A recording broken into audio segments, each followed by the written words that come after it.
Nos destaques do Panorama CBN de hoje, eu conto para você que a segunda-feira foi de mão na massa para as campanhas de Lula e Bolsonaro. IBGE confirma o adiamento do fim da coleta de dados do Censo 2022 para o início de dezembro. Isso por causa da falta de recenseadores. E no cenário internacional eu vou contar para você quem foi o grande vencedor do Prêmio Nobel de Medicina. Panorama CBN. Olá para você que está ouvindo o Panorama CBN. Eu sou a Juliana Prado e vou te contar em menos de 30 minutos tudo o que foi notícia nesta segunda-feira, dia 3 de outubro de 2022. CBN Eleições 2022.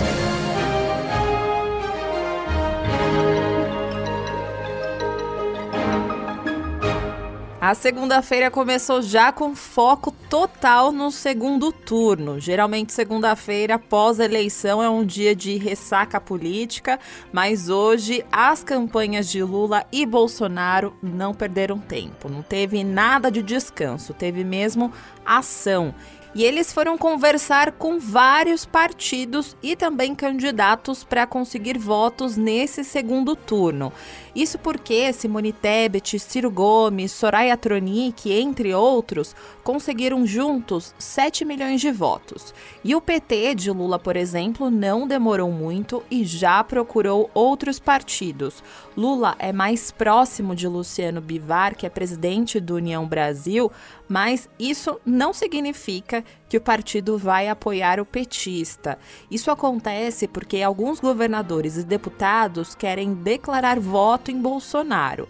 Mas, para garantir uma governabilidade no eventual governo de Lula, o partido também deve liberar as bancadas. Já o PDT, que é o partido de Ciro Gomes, deve declarar apoio a Lula. Até ontem, após o resultado das eleições, o pedetista adotou um tom mais moderado, de que iria pensar na possibilidade.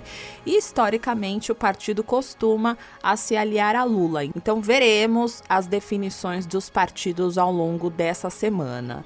O cientista político na UE, Bernardo Azevedo, disse ao longo da programação da CBN que a transferência de votos de Simone Tebet e Ciro Gomes, por exemplo, não vai ser automática. E isso vai depender de acordos e eventuais concessões políticas. Não há, assim, tanto uma transferência de votos automática da Simone para o Bolsonaro, mas também não há para o Lula. Então vai depender dos compromissos que forem feitos por quem procurar o apoio dela para que se consiga essa transferência de votos também com a força que ela puder passar. Considerando o eleitorado médio do Ciro, é possível que acabe indo para o Lula. Só que também, da mesma forma, vai ser necessário sentar e conversar porque essa campanha foi muito sangrenta, por assim dizer. O governador reeleito do Pará, Helder Barbalho, disse em entrevista à CBN hoje que o partido dele, o MDB, não deve se omitir no segundo turno das eleições presidenciais. Ele comentou que o partido deve considerar o desafio que está colocado ao Brasil e discutir, em âmbito nacional, um apoio na votação do próximo dia 30. Até durante a entrevista, Helder Barbalho avaliou que a candidata do MDB à presidência, Simone Tebet, engrandeceu o debate das eleições e também o próprio partido com o resultado da votação de ontem. O MDB do Pará fez 9 deputados federais. Portanto, isto demonstra claramente que nós coletivamente vamos dialogar no âmbito nacional para que o partido tome uma decisão. Não acho que o MDB possa, a estas alturas do campeonato, compreendendo o desafio que está posto ao Brasil, se omitir do segundo turno. Deve debater, discutir e, a partir daí, como partido, como legenda, liderado pelos seus membros e com o protagonismo da Simone, efetivamente colaborar para que o Brasil possa ter prosperidade. Já a presidente do PT, Gleisi Hoffmann, disse em entrevista à Globo News que o PT vai conversar até mesmo com o PSDB, que é o seu rival histórico. Olha, nós temos feito um esforço para fazer conversas com o PSDB, né? Se não como partido institucionalizado, com setores do PSDB. O presidente Lula já esteve com o Fernando Henrique por mais de uma vez. O fato do ex-governador Geraldo Alckmin estar junto com a gente também tem facilitado isso. Também, uma semana antes da eleição, nós fizemos uma reunião aqui com o presidente Lula, com diversas personalidades do PSDB, que declararam apoio ao presidente, e queremos buscar esse apoio. Aqui em São Paulo, eu acho que é muito importante. É óbvio que nós temos uma conversa com a Haddad antes disso, para conversar sobre o quadro de São Paulo e como a gente vai se movimentar. Mas eu defendo que a gente procure o PSDB para conversar. Procure o PSDB não só em razão de São Paulo, mas também nacionalmente. Sei que o PSDB está disputando alguns estados, como é o caso do Rio Grande do Sul, do Mato Grosso do Sul, e nós temos disposição de conversar sobre isso. Como eu contei para você, os partidos vão se reunir nos próximos dias, até no máximo quarta-feira, para bater esse martelo. Quem é que vai apoiar o Lula? Quem é que vai apoiar Bolsonaro? Ou se os partidos não vão apoiar ninguém. Mas o PSDB, por exemplo, já anunciou que vai liberar o partido. E para você entender a complexidade desses apoios, eu vou dar um exemplo para você que vem lá da Bahia. O ACM Neto, que concorre ao governo estadual, ele deve continuar neutro no cenário presidencial, já que lá a rejeição de Bolsonaro ainda é muito grande. E ele não vai apoiar Lula porque o PT tem um candidato que concorre com a ACM Neto nesse segundo turno. Então, os apoios dependem também das disputas dos governos do estado. E do outro lado, a equipe de Bolsonaro também começou a se movimentar. Hoje, logo pela manhã, o presidente Jair Bolsonaro recebeu auxiliares e políticos aliados para definir as estratégias para o segundo turno das eleições, que está marcado para o próximo dia 30. E estiveram no Palácio do Planalto o ex-ministro Tarcísio de Freitas, que concorre ao governo de São Paulo e teve uma votação bem expressiva aqui no estado, e também a deputada reeleita Bia Kicis. E o que a nossa repórter em Brasília, Gabriela Echenique, apurou é que a campanha de Bolsonaro deve focar as agendas de campanha na região sudeste e adotar um discurso mais voltado para os mais pobres nesse segundo turno. É claro que ainda há muita coisa a ser definida, então por isso a campanha já está debruçada sobre os números nos estados para traçar as estratégias. O presidente Bolsonaro, ele quer buscar mais votos em estados do Sudeste, principalmente em Minas Gerais. Por isso, a ofensiva em Romeu Zema, que foi reeleito no primeiro turno, já começou. Inclusive, o próprio Zema confirmou isso durante uma entrevista à Globo News. Estamos aqui com as conversas bem adiantadas, né? Vale lembrar que eu não sou do partido do presidente, ele teve aqui um candidato a governador, eu tive um candidato a presidente, mas as conversas que nós já tivemos hoje estão caminhando muito bem e é provável que amanhã, depois, a gente já anuncie aí um apoio ao presidente. Apoiar o PT de forma alguma. Eu lembro para você que Minas Gerais costuma ser um espelho do Brasil nas eleições. Quem ganha lá geralmente leva as eleições gerais. Então, por isso, todo esse assédio aí ao Romeu Zema. Ainda falando sobre o Sudeste, o governador reeleito do Rio de Janeiro, Cláudio Castro, disse em entrevista à CBN hoje que vai cair dentro da campanha do presidente Jair Bolsonaro. Ele diz que vai às ruas para pedir votos ao Bolsonaro para a disputa do segundo turno contra o candidato do PT, mas ele disse que vai manter a postura de trabalhar na política sem falar mal dos adversários. Eu vou defender todos os dias o presidente Bolsonaro, eu vou cair dentro, eu vou às ruas pedir voto para ele, como eu pedi para mim, inclusive. Esse processo que às vezes as pessoas querem, de sangue, de eu falando mal, de eu criticando, não é o meu perfil.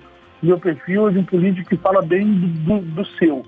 E é assim que eu vou tocar esse segundo turno, levando as pautas do presidente Bolsonaro para todo o Rio de Janeiro, para todo o estado, para a gente sair desse segundo turno vitorioso. No Nordeste, a campanha de Bolsonaro reconhece que é difícil angariar mais votos, mas o presidente Jair Bolsonaro vai fazer os seus acenos e não descarta uma conversa, por exemplo, com ACM Neto, lá na Bahia. Lá a ideia é melhorar a comunicação, focando o discurso nos mais pobres, para tentar tirar votos do PT. Para isso, o presidente vai trazer a economia para o centro do debate. A ideia é mostrar que a alta da inflação é um reflexo da pandemia e da guerra na Ucrânia, algo que ele já vinha fazendo no primeiro turno, mas ele vai reforçar nos próximos 28 dias. O foco, segundo a apuração da Gabriela Echenique, é apontar os dados da deflação nos últimos meses e dizer que os preços vão cair ainda mais no eventual segundo mandato. Bolsonaro até falou um pouco sobre isso ontem após o resultado do primeiro turno. Por acaso, se você perdeu essa declaração e também todo o resultado do primeiro turno, faça o favor e vai lá ouvir a edição da manhã do Panorama CBN de hoje, que a Bianca Santos fez um resumão do que rolou nesse domingo eleitoral, beleza? Bom, voltando aqui às estratégias de Bolsonaro, outro foco é o Auxílio Brasil, que é a peça-chave nesse segundo turno. O governo, inclusive, antecipou as parcelas que vão ser pagas no mês de outubro em 7 dias. Daqui a pouquinho eu falo mais sobre esse assunto para você. E até sobre esse tema, o consultor de análise política da BMJ, Érico Oyama, disse durante a nossa programação que a estratégia de Bolsonaro faz sentido na busca por 6 milhões de votos. A expectativa da campanha, isso antes do primeiro turno, é que em caso de segundo turno, a população que recebe o Auxílio Brasil de R$600 vai passar a sentir mais os efeitos desse valor majorado, porque as primeiras parcelas são voltadas para o pagamento de dívidas, e também a inflação, que entrou num processo de queda, de arrefecimento, nas últimas semanas começou a mostrar um arrefecimento também em itens da cesta básica, que são os itens que mais pesam no dia a dia da população de baixa renda. O presidente Jair Bolsonaro já adiantou que vai buscar os votos dos mais de 32 milhões de brasileiros que não compareceram às urnas. Chama a atenção a taxa de abstenção que chegou a 20,9%, que é a maior desde 1998. E assim como ele fez no domingo, Bolsonaro pretende adotar um tom muito mais moderado, como já defendiam alguns integrantes da campanha dele, mas ele não vai deixar de lado as bandeiras conservadoras. O foco vai ser um discurso mais propositivo, mostrando mais o governo, sem deixar de atacar Lula para tentar aumentar a rejeição ao PT.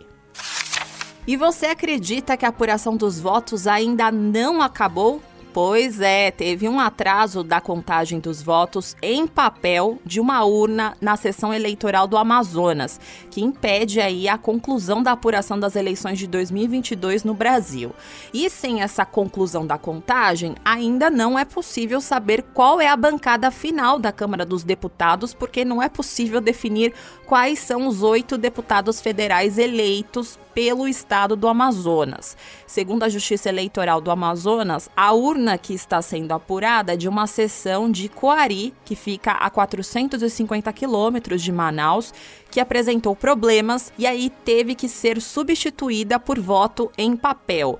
Essa seção ela fica em um canavial na zona rural e com acesso difícil, a urna de lona com os votos em papel demora para chegar à sede do município onde é feita a contagem. E além dessa seção, outras 9 sessões no exterior ainda não haviam sido concluídas até a última atualização desse podcast. Mas os eleitores no exterior, eles votam apenas para presidente da República e o número de votos contidos nessas sessões faltantes não vão alterar o resultado do primeiro turno para esse cargo, ou seja, Lula e Bolsonaro vão para o segundo turno mesmo. Mas o que sabemos até agora em relação à corrida legislativa é que o mapa do novo Congresso Nacional mostra a força do bolsonarismo no novo parlamento a partir do ano que vem. O Partido Liberal, que é o partido de Bolsonaro, terá as maiores bancadas da Câmara e do Senado. Isso é bem importante porque um presidente ele não governa sozinho, ele governa com a ajuda também do Congresso. Então, o presidente que for eleito pode encontrar ou não dificuldades de governar. Como eu falei, restam ainda fechar os dados do Amazonas, mas já são 96 deputados. Algumas projeções apontam a possibilidade de 99 deputados, e isso já é disparado a maior bancada. O PT ficou em segundo lugar com 66 nomes, e os partidos do Centrão, como União Brasil e o PP, também cresceram, elegendo 103 deputados, mostrando que Bolsonaro, se for eleito no segundo turno, vai ter força na Câmara. Alguns nomes alinhados ao presidente chamam a atenção na eleição para a Câmara. O ex-ministro da Saúde, Eduardo Pazuello, daquela caótica gestão no período mais grave da pandemia da Covid-19, foi o segundo deputado mais votado no Rio de Janeiro. Em São Paulo, Ricardo Salles, ex-ministro do Meio Ambiente, foi o quarto mais votado. E em Minas Gerais, tem Nicolas Ferreira, que é bolsonarista, tem 26 anos e foi o deputado com a maior votação do país, mais de 1.400.000 votos. Ele é aliado de Bolsonaro e ele foi impulsionado pelas redes sociais, porque lá ele adotou um posicionamento de críticas às medidas adotadas por governadores durante a pandemia.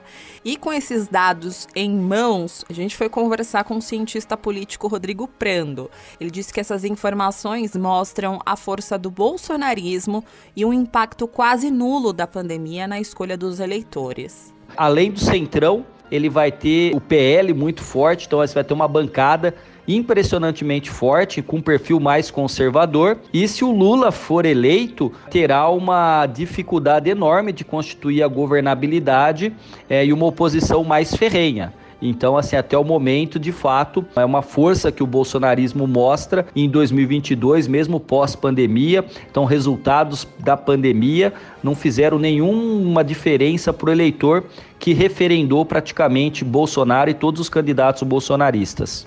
O resultado do Senado também registrou dados favoráveis ao presidente Jair Bolsonaro. Para você ter uma noção, das 27 vagas em disputa nesse ano, 14 se elegeram com o apoio do atual presidente. Dentre eles, nomes conhecidos como 4 ex-ministros do governo: Rogério Marinho, Marcos Pontes, Tereza Cristina e Damares Alves. E somente o PL, que é o partido do presidente, conseguiu eleger 8 nomes, passando a ter a maior bancada da casa, com 13 senadores.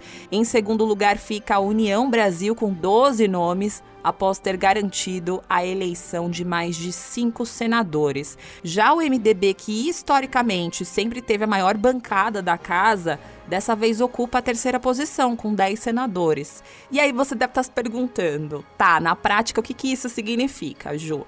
Vamos lá, vamos por partes. Essa nova correlação de forças lá no Senado vai dar mais poder a Bolsonaro para barrar, por exemplo, CPIs, indicar nomes alinhados ao governo, por exemplo, para o STF, além de pressionar os ministros do Supremo com a possibilidade de um impeachment dos membros da corte. E para detalhar ainda mais para você o impacto dessa eleição, eu trouxe para você aqui um trecho da entrevista da professora de antropologia da Fundação Escola de Sociologia e Política de São Paulo, Isabela Calil.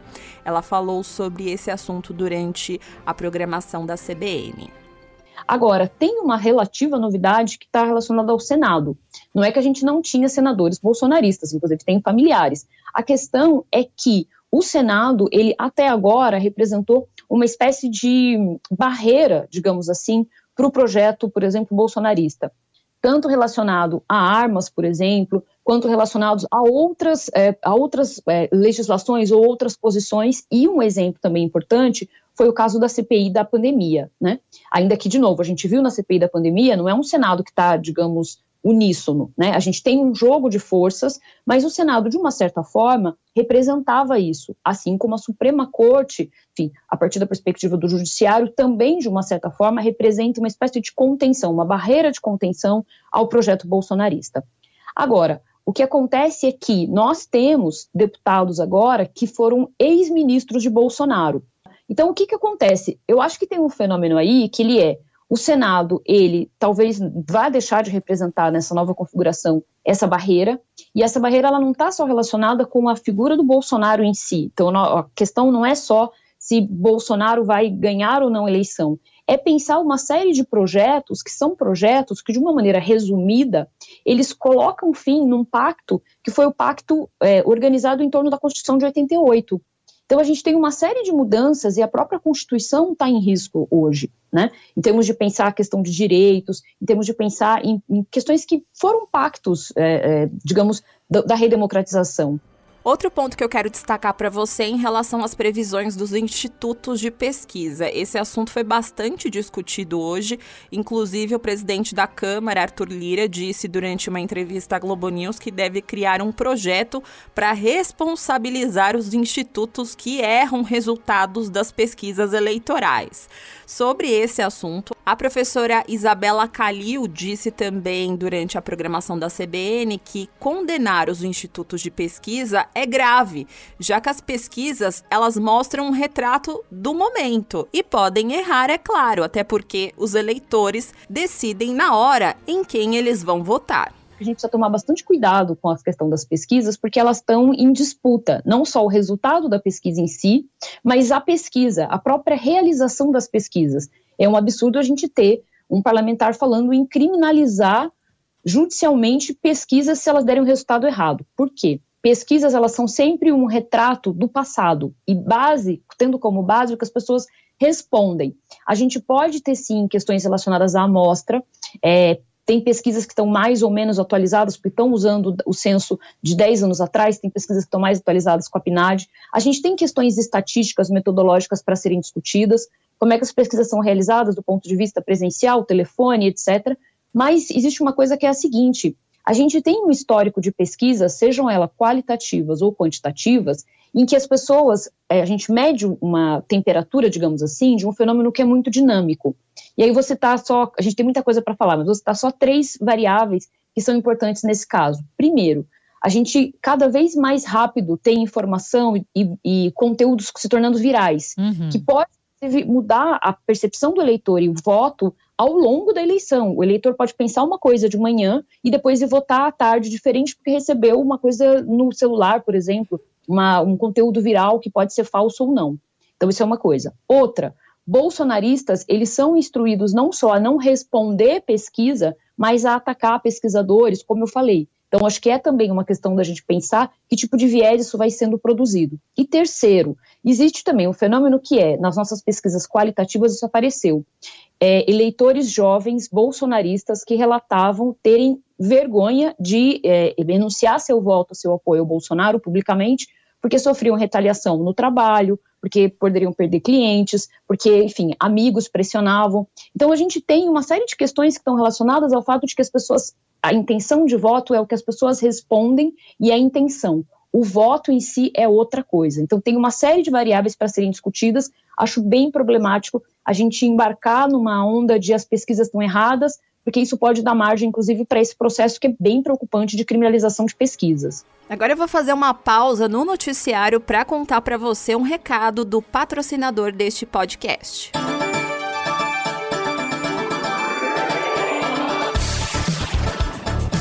A sigla ESG está na boca de todos. Organizações de diferentes segmentos têm se empenhado para apresentar resultados relacionados a essa temática. E essa sigla vem das palavras em inglês Environmental, Social e Governance, que quer dizer ambiental, social e governança. E de forma resumida, são os fatores que mostram o comprometimento das empresas com as boas práticas nesses 3 pilares, ambientais, sociais e de governança. E o mercado tem ficado cada vez mais de olhos abertos para isso. As análises da agenda ESG se tornaram fontes confiáveis para os investidores. E no Banco BV, por exemplo, existe um score composto de 50 indicadores ESG, que é decisivo na hora de aprovar ou não um crédito. Para saber mais, acesse bv.com.br e siga também nas redes sociais no @BancoBV.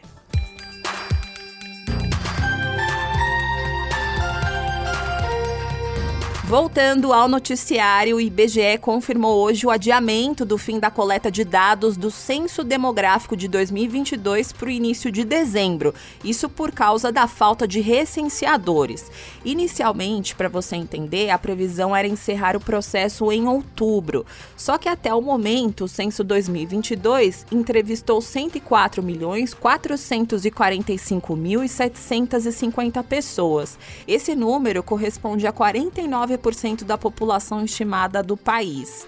E hoje o IBGE reconheceu que está enfrentando dificuldades relativas à falta de pessoal para atuar como recenseador em determinados locais.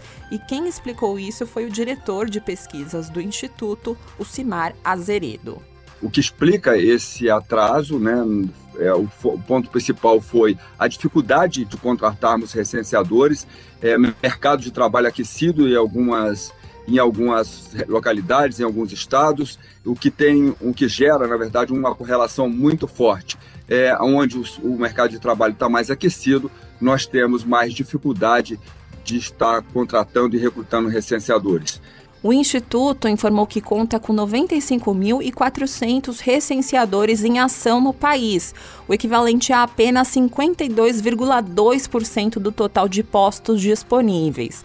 E o estado com maior déficit é o Mato Grosso, com 36,8% do número de vagas ocupadas. São Paulo, Mato Grosso do Sul, Santa Catarina e Rio Grande do Sul também apresentam dificuldades. Já a Sergipe está com 68,8% dos postos preenchidos. E desde o começo da produção do censo, em 1º de agosto, o IBGE esteve em mais de 36 milhões e meio de domicílios no país. Do total dos entrevistados, 42% estavam no Sudeste, 27% no Nordeste, 14,3% no Sul, 8,9% no Norte e 7,8% no Centro-Oeste. E até o momento, 48% da população recenseada era de homens e 52% de mulheres. No mercado financeiro, a Bolsa de Valores de São Paulo fechou o dia com uma super alta de 5,54% aos 116.134 pontos. No mercado de câmbio, o dólar comercial fechou o dia com uma super queda, com menor valor desde 2018. Fechou cotado a R$ 5,174. Já o euro também terminou com uma forte queda de 3,84% aos R$ 5,084. Ainda falando de economia, a Caixa Econômica Federal informou que vai antecipar neste mês de outubro o pagamento do Auxílio Brasil e do Auxílio Gás. Essa medida ela foi anunciada um dia após a realização do primeiro turno das eleições presidenciais. Esse dinheiro ele vai ser depositado a partir do próximo dia 11 aos beneficiários com o número de identificação social terminado em 1. E esses pagamentos eles vão ser concluídos antes da realização do segundo turno das eleições entre Jair Bolsonaro e Luiz Inácio Lula da Silva. No cenário internacional, eu preciso contar para você que o sueco Svante Pääbo é o ganhador do Prêmio Nobel 2022 em Medicina. Ele levou o prêmio por suas descobertas sobre os genomas de hominídeos extintos e também sobre a evolução humana.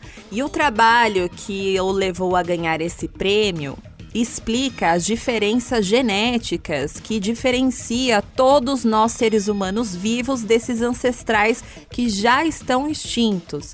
Esse trabalho ele deu origem a um campo científico totalmente novo, chamado de paleogenética. Panorama CBN.